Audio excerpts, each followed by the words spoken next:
Avivamento na Irlanda do Norte.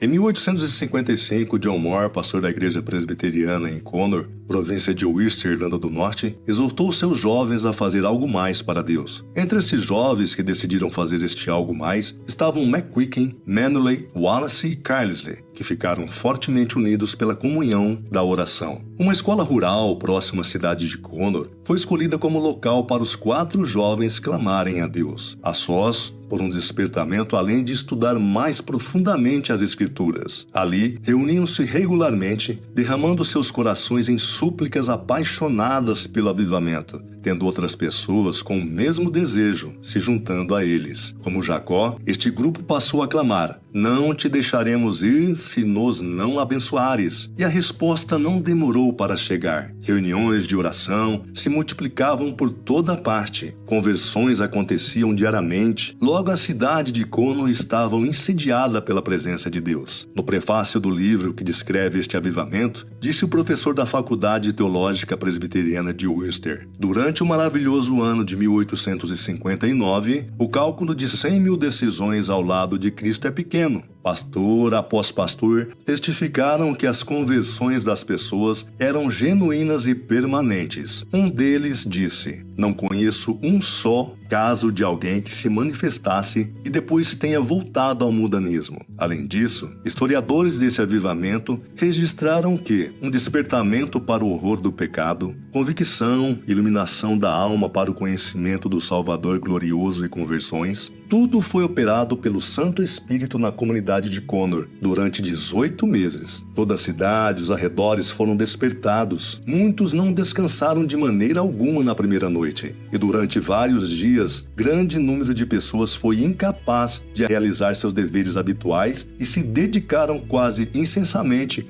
aos estudos das Escrituras, a cantar e a orar. E no primeiro mês, grande parte dos alcançados pelo avivamento não conseguiram ir para a cama antes do amanhecer. Todo avivamento genuíno está relacionado com uma referência profunda e um santo temor diante da presença de Deus. O avivamento é o resultado da consciência da presença manifesta de Deus e o profundo comprometimento com ela.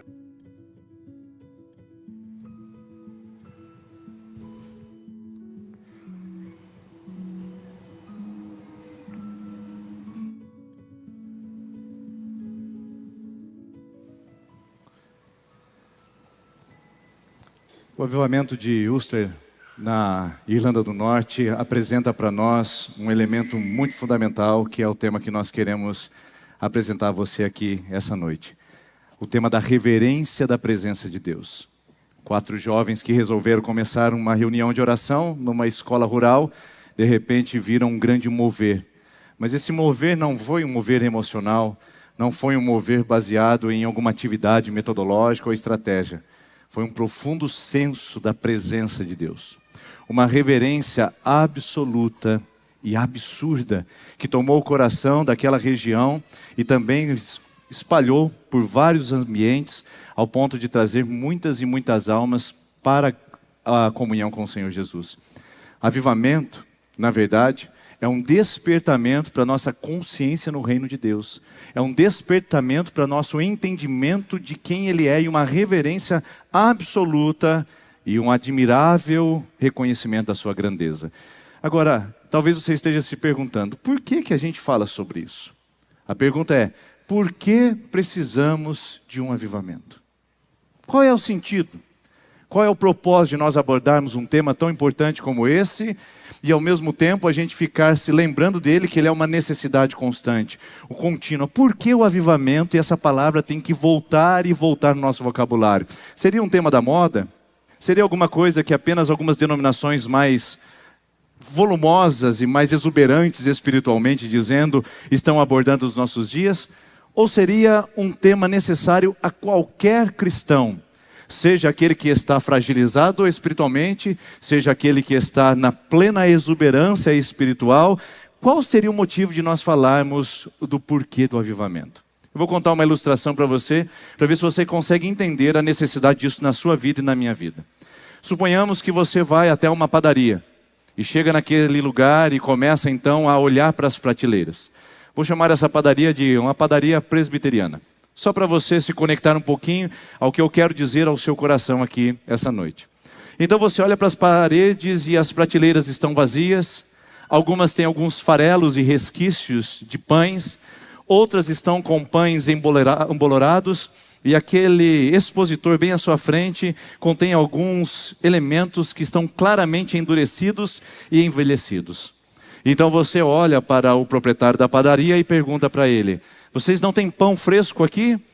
E ele diz: não, espera aí, deixa eu contar para você a história. Ele, pegando pela sua mão, te leva até a primeira prateleira e mostra para você alguns pães embolorados. E ele diz: a nossa padaria. A nossa padaria foi muito importante nessa região, no período entre os anos de 1960 e 1970. Aqui tinha um grande volume de pessoas que vinham para ter acesso a um elemento especial. Esse pão que você está vendo aqui, endurecido, embolorado.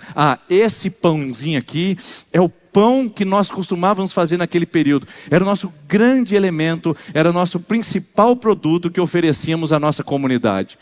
Aí você diz: tá, mas esse pão embolorado não serve para mim. Você não tem pão fresco para oferecer? Aí o proprietário pega pela sua mão e leva para outra prateleira e diz: espera, deixa eu contar para você aqui. Dá uma olhada só nesses farelos. Tudo que a gente tinha aqui foi levado. As pessoas consumiram, elas levaram, era uma coisa que tinha muito volume, muita gente, e agora sobraram esses farelos aqui que mostram, essas migalhas mostram que um dia a nossa padaria já esteve em plena operação e vendeu muitos e muitos pães. Aí você diz: mas espera aí, você não está dizendo apenas de pão embolorado e de farelo? Por um acaso você não tem pão fresco? Aí ele pega na sua mão e leva novamente a uma prateleira vazia e diz para você: olha, a nossa padaria já teve muita gente frequentando. Você não tem a ideia de quantas pessoas já passaram por aqui e já consumiram daquilo que nós oferecemos. Nós já abastecemos esse bairro, já abastecemos grande parte da cidade. Uma multidão afluía para esse lugar para comer do nosso pão. Mas agora o que restaram são essas prateleiras vazias, e nós temos um grande orgulho de dizer isso, que um dia nós já alimentamos grande parte da população aqui dessa região. Você olha para ele e diz: tudo bem, eu estou saindo daqui porque aquilo que eu vim buscar e aquilo que eu precisava você não tem, que é pão fresco. Ele diz: não, mas espera um pouco, deixa eu contar a minha história, deixa a gente contar um pouquinho mais da nossa tradição como panificadora presbiteriana aqui nessa cidade. E você diz: para mim já deu, porque eu vim em busca de pão fresco, eu não vim em busca de pão embolorado. Eu não estou empolgado com as migalhas e nem estou surpreendido com as prateleiras vazias. Eu quero e preciso de pão. Talvez esta metáfora ou essa ilustração fale um pouquinho sobre o nosso estado espiritual e adverte sobre uma cultura cristã que estamos criando, que aponta para prateleiras vazias, para pães embolorados e para migalhas que são apenas as sobras de um tempo que já foi, mas que não é mais. O nosso grande desafio é identificar nos nossos dias um movimento de um cristianismo que tem as portas abertas de igrejas, que tem convites e mais convites para eventos, mas que já não tem mais pão fresco da presença de Deus para oferecer. Porque tudo se tornou tradição, tudo se tornou uma boa história a ser contada, tudo se tornou um bom produto que foi oferecido. Mas o cheiro, a panificação, aquele fermento da presença do Espírito Santo, parece que não tem elaborado muitas vezes num cristianismo que só fica em discurso e apresentações, mas não entrega algo que de fato nutre, algo que de fato alimenta e algo que de fato faz a diferença. Um cristianismo que beira a morbidão, o esfriamento, que beira uma espiritualidade que só sabe fazer discursos, mas não consegue mais aprender ou apresentar o pão fresco da presença de Deus. A minha preocupação é que nós estejamos desenvolvendo um cristianismo cujo lema é: falta pão na casa do pão. O cristianismo deveria ser um lugar de alimentar, de dar pão fresco, de mostrar da presença de Deus, mas muitas vezes o cristianismo tem se tornado em nossos dias, especialmente na nossa cultura ocidental, um discurso a ser elaborado, elementos técnicos a serem projetados, métodos a serem seguidos, estratégias para serem perseguidas, quando na verdade nós não temos mais pão fresco.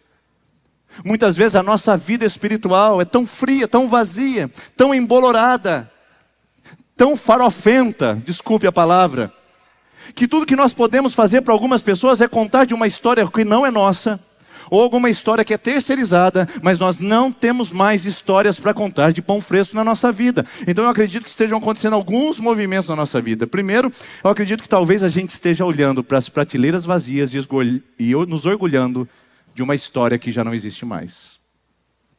Em segundo, talvez nós estejamos nos satisfazendo com migalhas que não são provenientes do banquete que Deus quer trazer à sua igreja.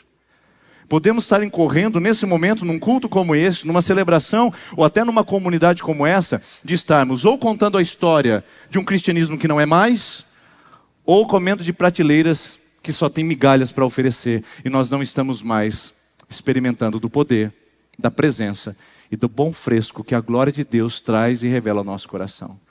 E para mim, tenho por certo que alguns indicativos podem trazer uma preocupação e uma sinalização de que nós estejamos esvaziando prateleiras e embolorando os nossos pães.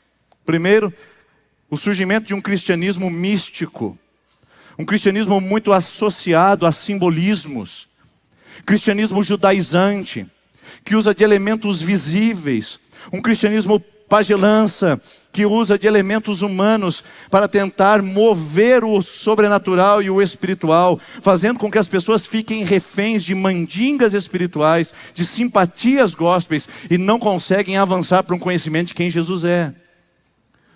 Um cristianismo de entretenimento, a moda, cultura, pão e circo. Desde que tem uma boa palavra, tem um bom espetáculo, esse é o meu lugar para estar. Um cristianismo que promove eventos, que traz grandes nomes e personalidades do mundo, cujo abastecimento não é mais pastoral, o abastecimento não é mais relacional, o contato não é mais comunidade, mas o contato é de personalidades que pretendem pastorear 50, 100, 200 mil seguidores e até 1 milhão, como se aquela pessoa fosse pastoreada por aquele entretenimento. Esse cristianismo não se sustenta, não traz pão fresco. Um cristianismo que beira o genérico, o mais barato, o mais em conta, que tira a cruz do caminho, que não fala de pecado, não fala de rendição, não fala de arrependimento, não confronta o coração. Um cristianismo muito à moda antropocêntrica, muito à moda do humanismo. Venha como você está, fique como você está. Desculpa se a palavra te ofendeu, perdão se não foi politicamente correto. Um cristianismo humanista que massageia o ego, porque a pessoa tem uma crise emocional traumática, mas não trata com as estruturas de pecado, não confronta o que está sangrando na alma, não fruto de um trauma psíquico, mas fruto de uma estrutura de pecado que ofendeu, machucou, feriu, e que se não for tratada vai ofender, machucar e ferir outras tantas. O cristianismo está sendo esvaziado nas prateleiras, o verdadeiro, o genuíno, porque nós estamos fazendo alguns acertos. Um cristianismo superficial, que está mais relacionado a uma cultura pop, que está mais associado a uma moda, onde não é mais uma conversão genuína, mas uma conveniência social. Os cristãos em muitas partes do mundo se convertem sob o risco de serem mortos por causa da sua fé. E no Brasil o nosso cristianismo muitas vezes é tomado de conversões por conveniências, porque o nosso youtuber preferido falou que agora é evangélico. E porque ele é evangélico eu também sou.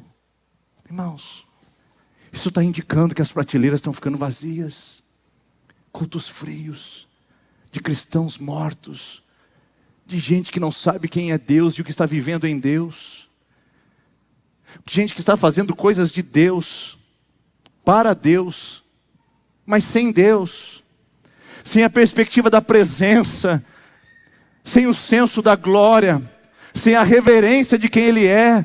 Um cristianismo de prateleiras vazias é deste, que as pessoas saem das suas casas, escolhem uma roupa bonita, estacionam seus carros no estacionamento, querem a melhor estrutura pessoal que podem possuir, e vêm aqui para consumir um culto, ao invés de se portar diante da presença do Rei, do Santo, reverentemente. A presença de Deus para muitos de nós, numa prateleira vazia de pães embolorados, já não traz mais admiração, já não traz mais êxtase, já não traz mais impacto, é só mais um programa semanal, é só mais uma rotina social.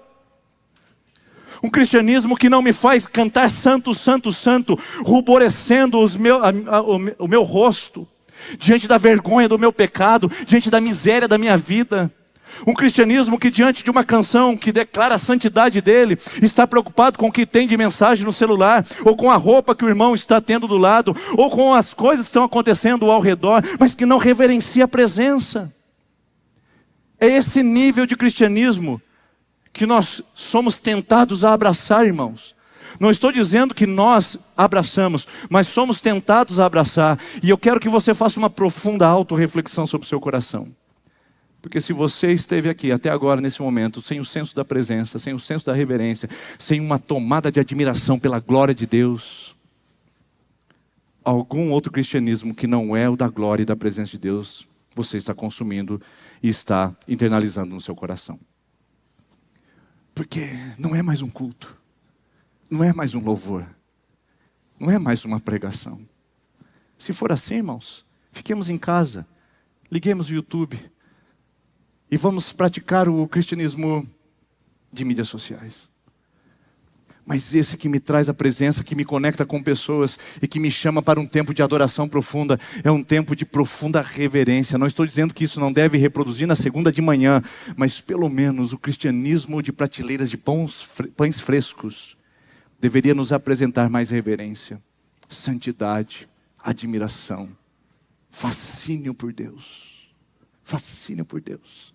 Não por uma pessoa, não por uma estrutura, não por uma promessa humana, mas um fascínio pela glória de Deus. Aliás, essa é a palavra. Se nós queremos um genuíno avivamento e prateleiras com pães fresquinhos e cheirosos, que coisa maravilhosa. Imaginando aquele cheiro de pão fresco da presença de Deus. Se nós queremos isso, a gente precisa entrar num território que para muitos cristãos nominais é um grande desconforto e um grande desafio. O território da glória de Deus. Avivamento é necessário porque nós precisamos manter as prateleiras com pães frescos da nossa vida e da nossa história. Daquilo que nós experimentamos e vivemos com Deus diariamente, não da história. Tá certo?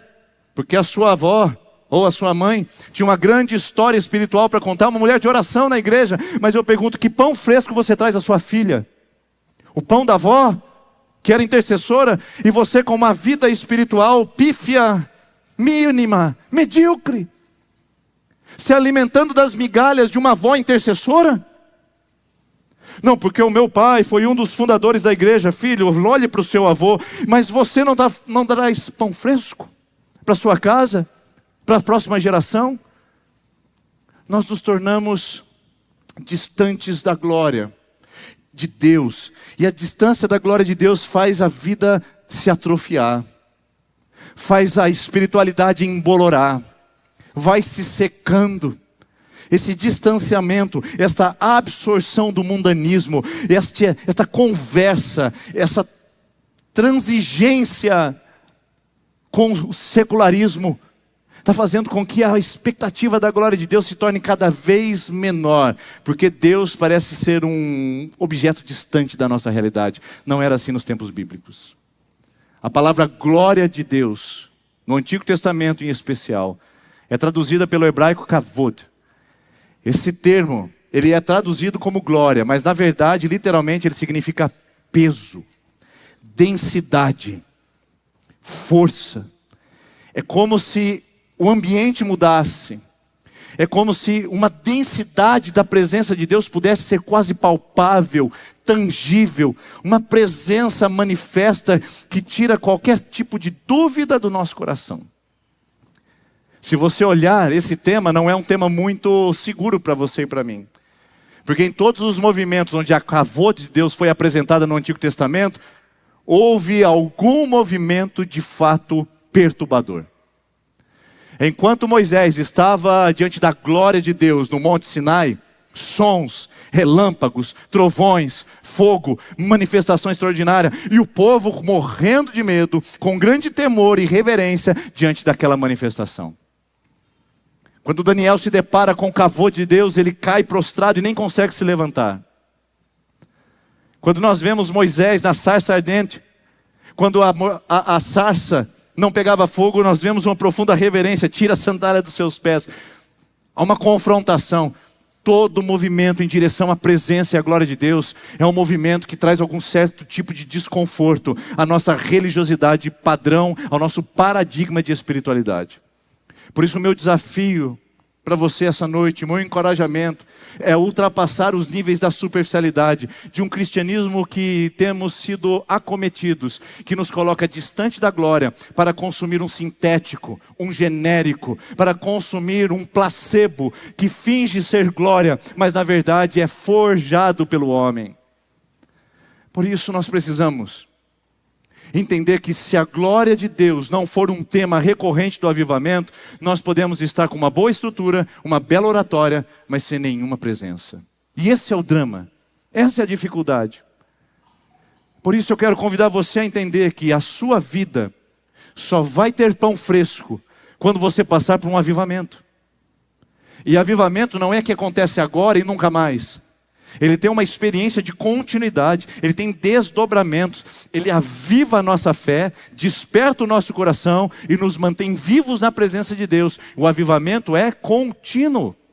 Hebreus capítulo 3, versículo 4 diz: aviva, Senhor, a tua obra, e no decorrer dos anos, torna conhecida. Não é uma vez só, não é um ato único e irrepetível, é um ato que tem desdobramentos na nossa vida. Por isso uma pessoa que passa pela experiência da glória de Deus e da presença de Deus, o avivamento invade e toca seu coração, ela reverbera isso no mundo e reverbera isso na sua vida. Agora a pergunta é: você quer isso? Eu quero isso de fato? A gente quer isso, irmãos. Porque não é tão fácil. Eu vou voltar essa pergunta novamente. Primeiro, nós precisamos de um avivamento, porque só isso pode colocar a nossa fé frágil, falida, o nosso discurso de fracasso com termos de sucesso, em lugar de Deus, para que a gente possa de fato experimentar a glória, a presença, o volume do toque de Deus no nosso coração. Só o avivamento. Segundo, sem isso não há pão fresco para apresentar, e a gente vai se gloriar de prateleiras vazias e históricas da nossa vida. Mas a pergunta final, e eu vou voltar a ela depois, é: você quer isso? Você quer esse avivamento? Porque não é um assunto simples para ser tratado. Não é uma conversa de série de mensagens. Não é um tema empolgante e popular. É um tema que nos leva a um profundo comprometimento. E eu quero falar com você aqui essa noite. Avivamento, sobretudo, é um comprometimento. Ele nos compromete por completo.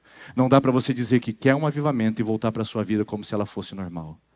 Não dá para você dizer que você quer viver a glória de Deus e tomar de novo a sua rotina dizendo que tudo está como era antes. Todo avivamento traz uma mudança substancial e significativa na nossa história, no nosso coração. E eu quero olhar isso da perspectiva do nosso amigo Isaías. O profeta Isaías é este que vai fazer um movimento de experimentar a glória de Deus, e o seu ministério é totalmente abalado, redirecionado, reconfigurado por isso. Em Isaías capítulo número 1, Isaías apresenta-se fazendo seu ministério, dizendo: olha, eu estou aqui declarando a palavra do Senhor, mas sem nenhuma manifestação da presença de Deus e nenhuma revelação da sua glória. Ele começa a dizer: ai de vocês, ai de vocês. Isaías começa a ser um julgador, Isaías começa a ser alguém que apresenta um certo tipo de humanidade azeda, amarga.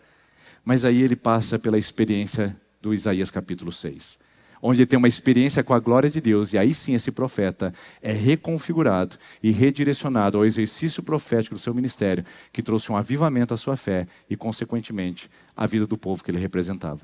Isaías capítulo 6 diz assim: no ano da morte do rei Uzias, eu vi o Senhor assentado num trono alto e exaltado, e as abas das suas vestes enchiam o templo. Acima dele estavam serafins, cada um deles tinha 6 asas, com 2 cobriam o rosto, com 2 cobriam os pés, e com 2 voavam. E proclamavam uns aos outros: Santo, Santo, Santo é o Senhor dos exércitos. A terra inteira está cheia da sua glória. Versículo de número 4. Ao som das suas vozes, os batentes das portas tremeram, o templo ficou cheio de fumaça. Então gritei: ai de mim, eu estou perdido, pois sou um homem de lábios impuros e vivo no meio de um povo de lábios impuros. E os meus olhos viram o Rei, o Senhor dos exércitos. E então, logo um dos serafins voou até mim, de Isaías, trazendo uma brasa viva que havia tirado do altar com uma tenaz. Com ela, tocou a minha boca e disse: veja, isso tocou seus lábios. Por isso, a sua culpa foi removida e o seu pecado perdoado. Então eu ouvi a voz do Senhor conclamando: a quem enviarei? Quem há de ir por nós? E eu respondi: envia-me. Esse texto é uma caracterização do que acontece quando nós experimentamos de fato o kavod, a glória de Deus. É um texto que mostra o avivamento de um chamado, e que não é para um profeta e não é por um tempo bíblico, é para você, é para mim. As Escrituras são vivas. A palavra de Deus diz em Hebreus 4:12 que a palavra de Deus é viva e eficaz. Eu não posso olhar para esse texto e dizer: olha como Isaías teve uma experiência com Deus poderosa para fortalecer o seu chamado profético. É um Deus que se ama revelar nas Escrituras e que quer se revelar a você também, com tanto quanto poder Ele apresentou ao nosso amigo Isaías. Não é uma página das Escrituras a ser polada numa leitura, mas é uma página das Escrituras para ser olhada e dita: eu quero isso, Senhor.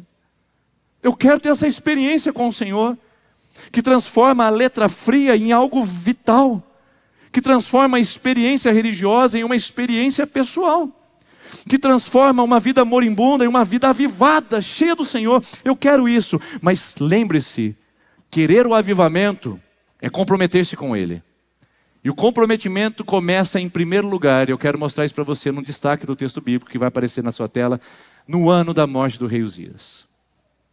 No ano da morte do rei Uzias. Você está achando que ele está fazendo uma datação aqui, né?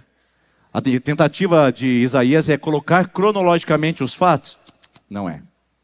Uzias, de acordo com 2 Reis, capítulo 15, e 2 Crônicas, capítulo 26, foi um rei da história de Israel, que fez um bom governo, mas que no final, ele resolveu oferecer incenso na presença do Senhor. O problema é que ele não era sacerdote, ele era monarca. Cada um ocupava o seu lugar. E quando ele entrou para oferecer incenso de uma maneira indevida, o Senhor o acometeu de uma lepra e o Uzias acabou falecendo em virtude dessa doença. O Isaías olha para esse acontecimento. O Isaías está absorto diante desta manifestação. Está preocupado diante deste efeito. Ele está admirado diante dos acontecimentos. Mas também ele está preocupado porque a nação de Israel agora está numa insegurança nacional. Ele olha para o trono está vazio. Ele olha para o reinado, existe um caos sendo pronunciado naquele lugar. E Isaías então olha para aquilo e diz: havia um ambiente de profundo temor, havia um ambiente de profunda reverência diante do que havia acontecido com Uzias, mas também havia um ambiente de profundo caos, de desordem e de insegurança. E foi nesse momento que eu vi o Senhor. Eu queria dizer para você que todo avivamento nos coloca em rota de colisão com os nossos Uzias. Todo desejo de avivamento vai confrontar os tronos que nós posicionamos na nossa vida. Nenhum avivamento vai chegar na nossa história enquanto o nosso Uzias não morrer. Enquanto nós não deixarmos os nossos Uzias irem embora. Enquanto ele ocupar o trono da nossa história. Enquanto ele for ser um ídolo na nossa vida. Enquanto a gente olhar para Uzias e dizer: ele traz segurança, ele traz conforto, ele me traz estabilidade, ele me traz tudo que eu preciso. Enquanto Uzias estiver no trono, o avivamento não chega ao coração.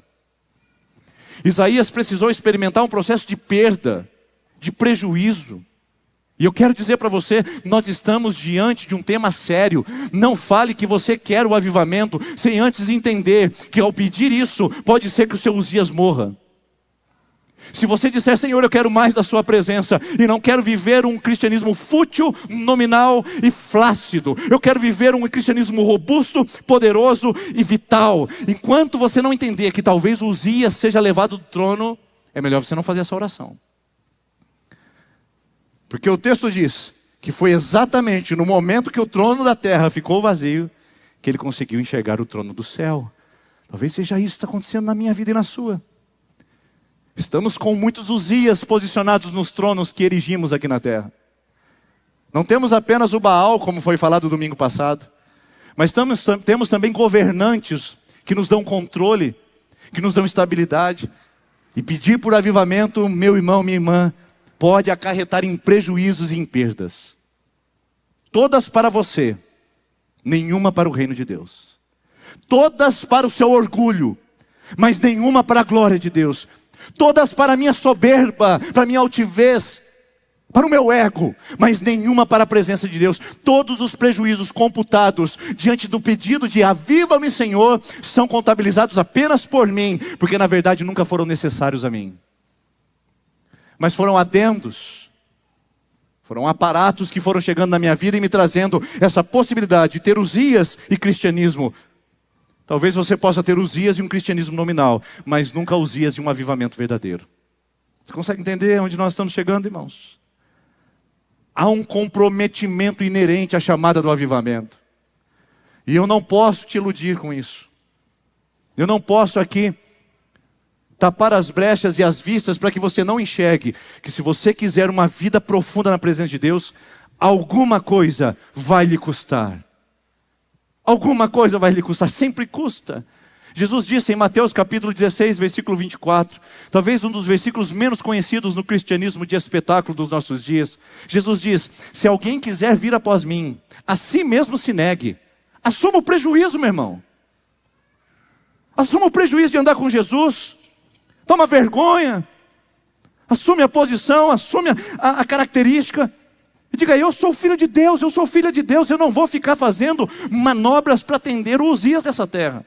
E Jesus diz: negue a si mesmo, assuma o prejuízo e depois tome a sua cruz e siga-me.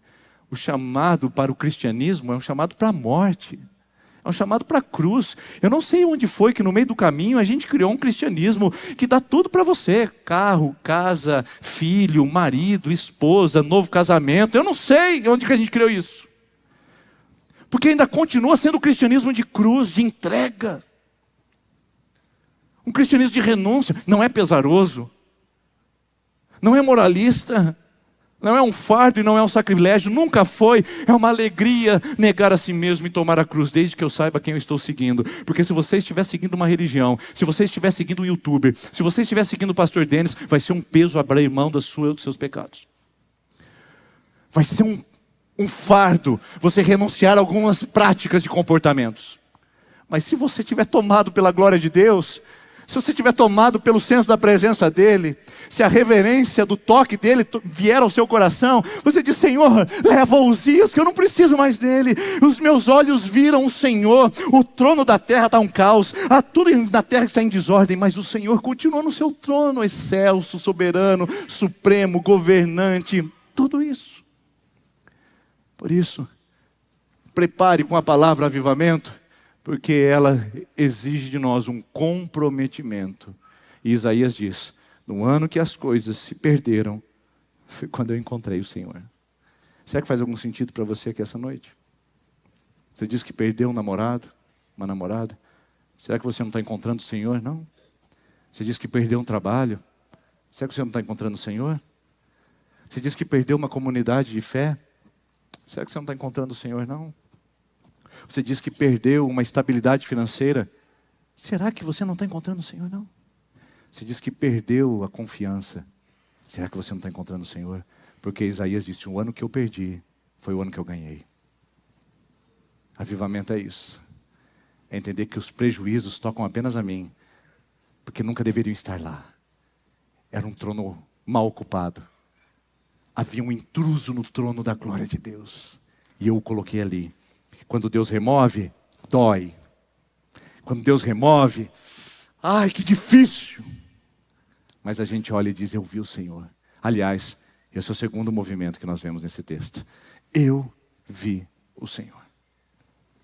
Nós precisamos de um avivamento que nos comprometa com a visão de Deus e da glória dEle. O que nós temos nos nossos dias, irmãos, é performance. O que nós temos nos nossos dias são pessoas, muitas vezes, forjadas no marketing, forjadas na forma de elaboração de manipulação de massa, que usa esses recursos da programação neurolinguística para fazer você acreditar numa espiritualidade que não se sustenta, que não é pão fresco. Muitos e muitos se apresentam hoje com uma palavra que não é viva. Muitas comunidades estão em torno de um líder, estão em torno de uma estrutura, de uma denominação, que garantem que é o melhor método e a melhor maneira de ser crente no mundo, e deixaram de olhar o Senhor. Sabe o que acontece quando o nosso castelo de cartas desmorona? A gente perde a baliza, perde o fundamento. É o que está acontecendo com muitos movimentos evangélicos dos nossos dias, onde o escândalo de um líder derruba em efeito dominó toda uma cascata de gente que seguia ao homem e não a Jesus. O culto à personalidade. As pessoas estão olhando o líder. Embora eu saiba da responsabilidade e da referência que eu tenho que ser como um homem de Deus à frente de uma comunidade, mas eu não sou personalidade desse lugar. Nós não estamos exaltando um homem nesse lugar. Quem nós colocamos ou a quem nós depositamos a nossa confiança é em Jesus Cristo, nosso Senhor. Os nossos olhos estão nele, a nossa vida está direcionada a ele. Não tire os olhos dos homens, por favor. Tire os olhos de gente e coloque no Senhor. Porque talvez nós estejamos visualizando muita gente, muito movimento, muita estratégia, muita personalidade e pouco de Deus. Pouco de Deus. E eu digo para você que não é fácil, irmãos. Há uma angústia no meu coração. No nosso tempo de adorar, ali na nossa vigília de oração no CCV, eu estava num profundo momento de contrição e, sabe, com dor no meu coração, dizendo: Senhor, como fazer para reverter o cristianismo de espetáculo que a gente está criando? Como fazer, Senhor, para que as pessoas não idolatrem uma personalidade, um homem, para que as pessoas tenham a sensação da glória, da presença, do mover do Senhor? Como fazer, Senhor, para desviar os olhos dos holofotes, as luzes da ribalta sobre nós, e fazer com que as luzes do holofote se direcionem ao Senhor? Como fazer para que eu seja como João Batista, Deus, que olhe e diga: esse é o Cordeiro de Deus, que tira o pecado do mundo. Eu sou o mensageiro, eu levo a palavra, mas eu não sou o Salvador, eu não sou a personalidade, Ele é o Cordeiro de Deus. Eu tenho que ver o Senhor na igreja, irmãos, eu não tenho que ver o homem. E nós nos tornamos consumidores de estereótipos, de modelos, de programação neurolinguística. E nós estamos deixando o olhar para o Senhor, contemplá-lo. Eu pergunto para você: você conseguiu contemplá-lo ao chegar aqui? Conseguiu contemplá-lo ao cumprimentar uma pessoa? Contemplá-lo ao adorar e levantar suas mãos em sinal de singela adoração? Sim, irmãos, porque levantar as mãos não é sinônimo de hipocrisia, é sinônimo de que eu quero algo do Senhor na minha vida e estou disposto a isso. Irmãos, você conseguiu ver o Senhor? Até agora nesse culto, 1h15 faz que nós começamos, você viu o Senhor? Não, pastor, eu não tive a visão clareada, eu não vi nenhum anjo, não vi manifestação de fogo, de luzes. Eu não estou falando sobre isso. Ver o Senhor é um profundo direcionamento do coração à presença dEle. Um vislumbre da glória dEle pode transformar completamente a nossa vida, irmãos. Um vislumbre. A palavra de Deus diz que Moisés, que fez uma oração ousada: Senhor, mostra-me a tua face. Que oração bonita essa. Ousada. Deus disse: Moisés, eu vou mostrar minha face para você. Não, Moisés, não vou mostrar minha face. Porque ninguém que viu a minha face viveu para contar a história. Então faz o seguinte, Moisés, eu vou te colocar na fenda da rocha. Quando eu passar, colocarei a minha mão sobre a fenda, e você verá apenas as minhas costas, mas não verá a minha presença. Não verá a minha face. Sentirá a minha presença, mas não verá o meu rosto. Sabe o que Moisés estava pedindo ao Senhor? Em Êxodo 33:15, Senhor, se a gente não for com o Senhor, ou se o Senhor não for conosco, não faz a gente sair daqui não, deixa a gente ficar aqui. Porque é só a tua presença que importa. Se não for a tua presença, não vale a pena sair do lugar, Senhor. E Moisés faz esse pedido e fala: mostra-me a tua face e mostra que o Senhor está presente. Deus mostra as costas para Moisés e Moisés diz: uau! Um vislumbre das costas de Deus fez com que esse homem fosse totalmente tocado. E ele dissesse: o Senhor está conosco. E continuou a sua jornada pelo deserto até chegar à terra prometida ali na fronteira com o Rio Jordão. Por quê? Um vislumbre da glória, irmãos. Da glória de Deus. Não é espetáculo, não é pirotecnia, não é movimentação humana, não é sensacionalismo gospel, não é o que nós fazemos para manipular suas emoções. Nós queremos é facilitar a sua adoração. Se diminuímos as luzes, é para que você não se perca na concentração olhando a pessoa do lado. Se nós fazemos com que o fundo seja preto, é para que você não fique olhando para as outras luzes ao redor e se concentre no que Deus está fazendo. Irmãos, nós não estamos provocando um ambiente que gere adoração, porque não tem ambiente que gera adoração. Deus não procura ambiente, Deus procura adorador, e que o adore em espírito e verdade. Essa conversa de ambiente é furada, irmãos. O que nós estamos proporcionando é que você seja menos distraído possível, para que você se concentre no que Deus quer fazer e realizar num mundo cada vez mais distraído, com as múltiplas atenções e as múltiplas abas abrindo no seu subconsciente. Agora se nós não vermos a glória de Deus, a gente vai ficar com discursos retrógrados. A gente fica com aqueles discursos horríveis, moralistas, que um vislumbre da glória de Deus poderia mudar por uma vez por todas. Pornografia? Quem precisa falar de pornografia num púlpito? Se a comunidade está debaixo de um senso da presença e da glória de Deus, um vislumbre da glória de Deus faz você não ser um armazenador e divulgador de vídeos indecentes, faz você, homem e mulher, ser um homem santo com tudo que você possui de dispositivo eletrônico. Um vislumbre da glória de Deus faz você guardar o seu corpo e proteger-se para entregar-se apenas ao seu marido e à sua esposa. E nós não precisamos ficar com um discurso moralista que sexo antes do casamento é pecado. Um vislumbre da glória de Deus faz com que a gente leve os nossos negócios da maneira mais sensata e piedosa possível, e não precisamos ficar fazendo discursos sobre sonegação. Porque um vislumbre da glória de Deus me transforma em alguém que recebe informações para alguém que vê de Deus a glória dele e diz: esse Deus, eu quero servir cada vez melhor e quero mudar o meu discurso, quero mudar a minha vida, quero mudar meu comportamento. O milagre acontece quando eu vejo o Senhor e paro de ver tudo que está ao meu redor, dizendo: que conspiração, que conspiração. A minha palavra para você é: se você quer avivamento, você tem que se comprometer em ver o Senhor. A primeira coisa é olhar para Ele, enxergá-lo e fixar os seus olhos nele. Você não sabe o que pode acontecer se hoje, nesse lugar, você tiver um vislumbre da glória de Deus.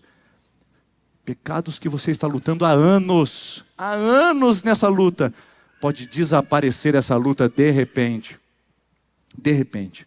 simplesmente pelo fato de você ter um vislumbre da glória de Deus. Não despreze o que Deus pode fazer quando você coloca os olhos nele. No século XIX, um jovenzinho, junto com a sua família, foi debaixo de uma grande nevasca para a igreja e para a celebração dominical. E ao chegarem naquele lugar, descobriram que eles foram a única família que conseguiu chegar à igreja. Todos os demais irmãos não conseguiram chegar por causa da nevasca, inclusive o pastor. O caseiro ficou preocupado com aquela família, abriu o templo, colocou para dentro e disse: e agora, o que a gente faz? Eles vieram para o culto e não vai ter culto? E o caseiro, o zelador da igreja, que nunca tinha pregado na vida, falou: eu vou pregar. Levantou-se na frente daquela família, cantou um hino muito simples, desafinado por sinal, abriu a Bíblia em Isaías capítulo 61 e disse: olhai para o Senhor, que era o texto bíblico de Isaías. E a pregação dele durante 20 minutos foi assim, porque ele nunca havia pregado: olhem para o Senhor. Para uma família de 5 pessoas, olhem para o Senhor. Vocês têm que olhar para o Senhor, porque se vocês olharem para o Senhor, a vida pode ser transformada. Nós devemos olhar para o Senhor. Continue olhando para o Senhor. Olha, não esqueçam de olhar para o Senhor. Você imagina 20 minutos escutando a mesma coisa de um pregador sem nenhuma eloquência? Naquele dia, naquela nevasca, tinha um jovenzinho que resolveu olhar para o Senhor. No século XIX. O nome dele é Charles Haddon Spurgeon, o príncipe dos pregadores. Considerado o pregador mais erudito, mais eloquente, mais poderoso de todos os tempos, depois do apóstolo Paulo, como a gente considera. Um homem versado nas Escrituras, que num dia como adolescente olhou e disse: eu quero ver o Senhor. Eu fico imaginando o que pode acontecer se o seu filho adolescente, que você chama de rebelde, tiver um vislumbre da glória de Deus. Um vislumbre. Eu fico imaginando que o seu marido pode viver se ele tiver um vislumbre da glória de Deus. Que sua casa pode viver. O que sua vida pode viver em Deus com um vislumbre da glória de Deus, da reverência à presença dele. Mas o texto diz... Pode continuar, por gentileza, a próxima tela. Os batentes das portas tremeram e o templo ficou cheio de fumaça. Bom, eu não tenho tempo para explorar os detalhes dessa passagem, mas ele está fazendo uma referência ao Monte Sinai. Lá no Monte Sinai, houve abalo do monte, o monte tremeu, havia raios, trovões, relâmpagos e fumaça. O que Isaías está fazendo aqui é uma reconfiguração da experiência que Moisés teve. O chamado de Moisés, chamado de Isaías, chamado do Denis, chamado do João, chamado da Fernanda, chamado do Marcos. Toda chamada de Deus envolve algum tipo de abalo na nossa vida. Um abalo que vem pelo poder de Deus e a manifestação de Deus na nossa vida, queridos.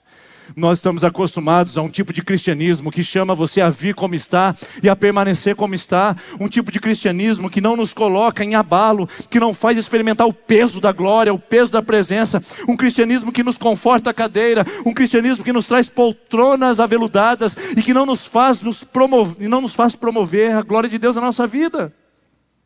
Veja bem, eu quero dizer para você que tem problemas na sua identidade sexual. Você é bem-vindo aqui. Esse lugar é para você. Nós te acolhemos e te amamos. Mas se você estiver na presença de Deus, você não vai ficar como está. Você não permanece como está. Você vem como está, mas não permanece. Você é adúltero ou adúltera. Esse lugar é para você. Você é bem-vindo aqui. Bem-vindo. Nós te acolhemos, mas este lugar, ou a glória de Deus, não vai permitir que você continue fazendo o que você faz. Você é mentiroso. Você é bem-vindo aqui. Esse lugar é para você. Nós te acolhemos, porém, um vislumbre da glória de Deus não vai deixar você usar da estrutura de mentira para continuar fazendo o que você faz. Nós acolhemos, nós recebemos, mas a presença de Deus traz abalos, irmãos. A presença de Deus mexe com as estruturas. A presença de Deus traz poder e manifestação da glória de Deus. Nós estamos com o cristianismo fajuto, nós estamos com o cristianismo de traquezinho, enquanto Deus quer derramar uma bomba atômica no nosso coração, que transforme a nós e transforme os outros que estão ao nosso redor. Nós estamos com um cristianismo de faz de conta, um cristianismo nominal, populista, engajado politicamente, mas desengajado com a glória de Deus, sem poder, sem manifestação da presença de Deus. Qual foi a última vez que uma oração sua trouxe algum tipo de experiência ao seu coração, ou a pessoa que estava perto de você? Qual foi a última vez que uma palavra sua colocou o grupo em que você convive numa situação de desconforto e dizer, uau, essa foi de Deus, hein? Qual foi a última vez que um cristianismo poderoso fluiu através da sua vida? Qual foi a última vez que as suas palavras foram mudadas, ao invés de críticas ácidas, reclamação, fofoca e maledicência, foram transformadas em palavras de honra, de louvor a Deus e de exaltação da sua presença? Irmãos, um cristianismo de faz de conta não é o cristianismo que tem o abalo da presença de Deus, porque o Isaías fala, eu vi o Senhor, e essa presença abala, essa presença mexe com a estrutura, tremeu o templo. Porque o evangelho é de poder, irmãos. O evangelho não é de mimimi, de conversa fiada. O evangelho, diz a palavra de Deus, em Romanos 1,16, porque não me envergonho do evangelho? Porque o evangelho é poder de Deus. A palavra poder significa dínamos. A palavra dinamite vem desse termo. É uma explosão, irmãos. O evangelho tem que ser uma explosão na minha vida e na sua vida. O evangelho tem que ser uma explosão nesta igreja. O evangelho tem que ser uma explosão na nossa comunidade. Caso contrário, é cristianismo nominal. Nominal, irmãos. Enquanto ele não está explodindo, enquanto ele não está avançando, enquanto ele não está abalando os sistemas e as estruturas ao nosso redor, talvez nós estejamos abortando um projeto de Deus poderoso, porque nós estamos abraçando uma bombinha que o pessoal usa na festa junina. Tec. Poderia ser pum. Mas eu faço tec. Quando o faço?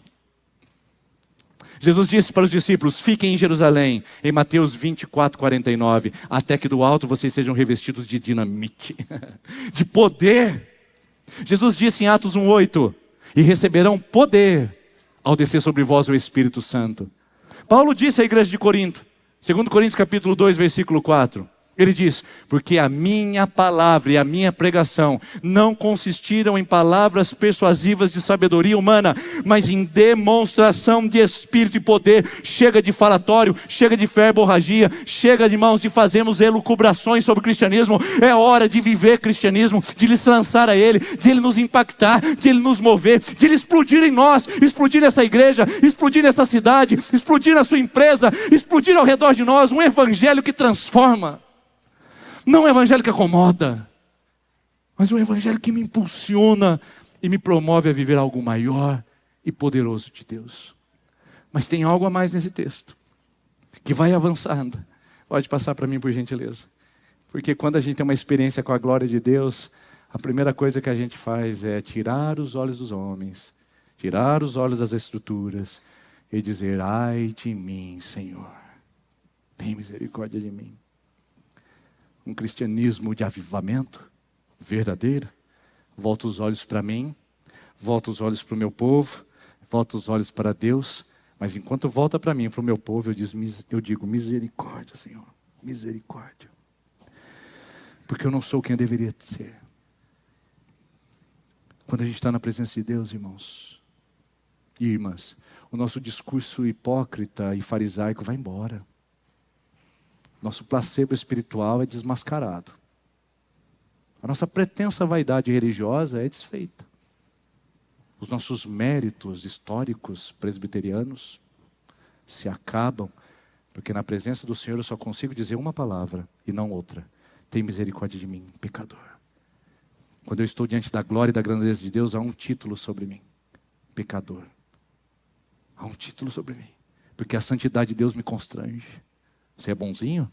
Diante da santidade de Deus, parece que não. Ah, você é moralista? Diante da santidade de Deus, parece que está bem imoral. Porque Isaías 64:6 diz que as nossas vestes, ou melhor, é isso, com as nossas vestes de justiça parecem trampos de imundícia diante da presença do Senhor. O melhor de nós é asqueroso para Deus, porque Ele é santo demais, irmãos. O melhor que nós queremos oferecer ainda é podre diante de um Deus que é totalmente santo e não tolera nenhum tipo de sujeira. Agora imagina só. Estou fazendo um ovinho frito. Quantos ovos você gosta de comer? 3? Vamos colocar 4. Coloquei 3 e você olhou para mim e falou assim, pastor, eu quero mais um ovo. Eu tenho 3 saudáveis. Aí eu pego um ovo, bato ele no copo. Tá podre. Tum, e jogo lá. Eu pergunto para você, você comeria? Porque não adianta ter 3 ovos saudáveis ou bons, se nós temos um ovo podre que misturou-se a ele. É isso que é santidade diante de Deus. Não adianta todas as obras de justiça, se nós temos alguma coisa, e sempre teremos, que nos coloca diante do confronto com Deus Santo. Agora, essa é a palavra. Todo avivamento, irmãos, traz profundo zelo pela vida espiritual. Traz profunda convicção de pecados. Enquanto não tiver choro pelo nosso pecado, irmãos, eu desconfio que nós não experimentamos avivamento. Enquanto não tiver lágrimas pela nossa vida moribunda e fragilizada, enquanto a gente não se prostrar e dizer, ai de mim, pecador. Enquanto a gente não fizer isso, eu acredito que o avivamento não chega naquilo que nós precisamos, porque o avivamento é um encontro com a nossa realidade, diante da santidade absoluta de Deus. Jesus contou uma parábola sobre isso. O fariseu orava de si para si mesmo, obrigado, Senhor, porque eu não sou como esse cobrador de impostos, mentiroso, uma pessoa de baixa moral, de pouca envergadura ética. Graças te dou, Senhor, porque eu não sou como ele. E então o publicano ajoelhado dizia, Senhor, ser propício a mim, pecador, ai de mim, Senhor. E Jesus disse, o fariseu e o publicano, o fariseu não subiu justificado à sua casa, o publicano sim. Porque batia no peito e dizia, ai de mim, pecador. Você é melhor que os outros? Olha para Deus. E você vai ver que não é assim. Porque a sua régua de medida é Efésios 4:13, que nós devemos crescer à medida da estatura de... Vamos lá, acho que vocês sabem. Mas deixa eu dar uma dica. Ele morreu na cruz por nós. Nós devemos crescer à medida da estatura de Jesus, de Cristo. A meia medida de santidade, conforme Mateus 5:48, é ser santo como Deus é santo. A minha medida de santidade não é com aquele outro empresário. Não é porque ele faz pior que eu sou melhor que ele, e portanto Deus tem que fazer algum favor para mim. Eu continuo sendo pecador, irmãos. A minha medida de santidade, para aquela jovenzinha que quer beijar na boca e sair com todo mundo, ela olha e fala assim, aquela menina saiu com 13 anos, que coisa, eu já tenho 17, pelo menos posso ficar. A sua medida não é com aquela outra pessoa, a sua medida é com Cristo, e diante dele está bem complicado, hein? A medida da estatura da santidade é com Cristo, irmãos. Não é com pessoas, não é com líder, não é com gente. O nosso padrão de santidade, para medir se a nossa roupa está branca, não é com o alvejante humano, é com a santidade divina. E quando colocar lado a lado, você dizer, misericórdia, Senhor. Por isso que o nosso louvor tem que ser de quebrantamento, a nossa vida tem que ser de entrega. Pare de julgamento, de hipocrisia. É colocar-se diante de Deus e dizer, Senhor, ai de mim, porque avivamento traz esse grito no coração de uma igreja sincera. Ai de mim, não é ai do outro, como Isaías costumava fazer em Isaías capítulo 5. É ai de mim. Só que para finalizar a nossa conversa, o texto vai dizer que um dos serafins voou até o Isaías, trazendo uma brasa viva, tocou na sua boca e disse, você está purificado. Lembra que eu disse que diante da santidade de Deus você tem um adjetivo? Sabe qual é o seu adjetivo diante da santidade de Deus? Pecador. Pecadora. É assim que eu estou aqui nessa noite. Diante da santidade de Deus, eu estou como pecador. Mas sabe qual é o outro adjetivo que vem logo em seguida? Pecador perdoado. É isso. Porque é isso que a glória de Deus faz na nossa vida. Ela nos visita ao ponto de não deixar a gente como está, mas transformar todo o nosso estado para nos tornar mais semelhantes com Cristo. A glória de Deus não é uma glória misteriosa, espiritualista. Não é uma glória mística que acende incenso, faz equilíbrio energético, ou consulta os astros. A glória de Deus é uma presença que me toca e me faz ser uma pessoa parecida com Jesus e me faz me colocar em movimento diante da glória e da presença dEle. A glória de Deus me toca para ser alguém nele. Por isso que Paulo disse aos Coríntios, agora nós, como rosto descoberto, 2 Coríntios 3, 17 e 18, onde o Espírito do Senhor está à liberdade, porque agora nós, como com o rosto descoberto, contemplamos a glória de Deus, e somos aqueles que nasceram em Cristo, tiraram o véu, e são transformados de glória em glória, kavod em kavod, avivamento em avivamento, até se tornarem semelhantes a quem? A Jesus. A glória de Deus da minha vida não é para ter um frio na espinha. A gente está chamando de frio na espinha. A gente está som. A gente está chamando som. Será que eu consigo? Agora vamos lá. A gente está chamando de espiritualidade, fala mais baixo, que talvez ele não escute. Um frio na espinha.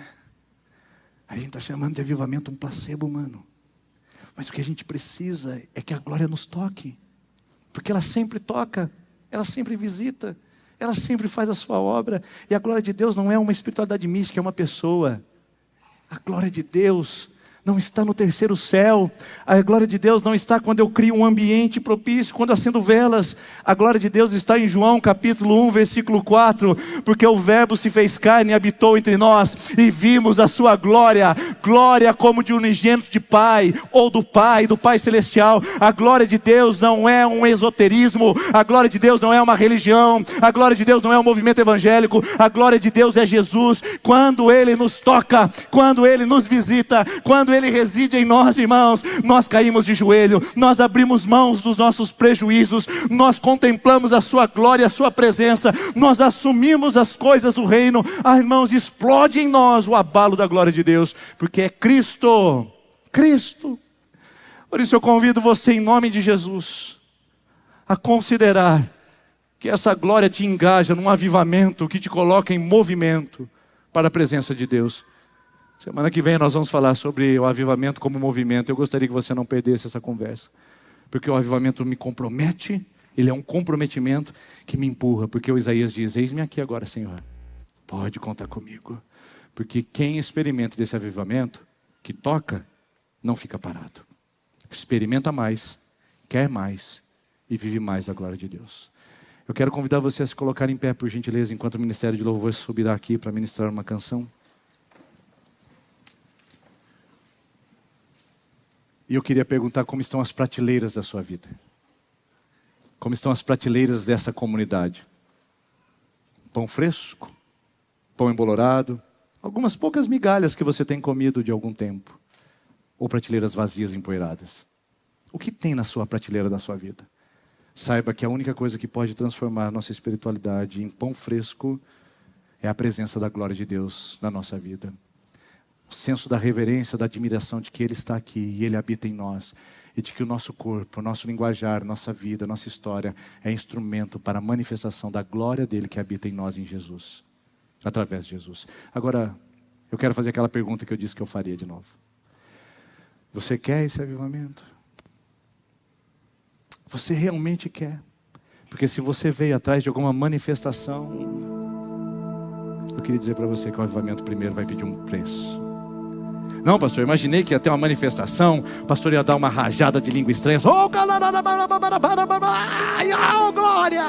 Eu imaginei que ia ter aquela manifestação poderosa e Deus fazendo. Eu achei que o pastor ia dar uma rodada no manto. Glória! Bênção de Deus. Eu imaginei que as pessoas iam cair na frente. Eu imaginei que havia irmãos. Avivamento traz no altar. Avivamento me coloca de joelho. Avivamento pode trazer algumas manifestações corporais que são minhas, que não são estereótipos. Deus não faz ninguém rodar, mas alguém roda porque foi tocado por Deus, está tudo bem, ué. Deus não faz ninguém cair, mas alguém cai porque sentiu o toque da presença de Deus e está tudo bem, ué. Agora, nós não criamos estereótipos emocionais para dizer que isso é manifestação de Deus, porque avivamento começa quando eu entendo que eu tenho uma responsabilidade diante da presença, da reverência, da glória e do poder dele. E eu tenho certeza que essa presença ocupa esse lugar, porque não é mais ginásio de esporte, é tenda do encontro, é onde o povo de Deus se reúne para adorar o nome de santo e poderoso de Jesus. E onde ele está, tem poder, tem presença, tem manifestação da sua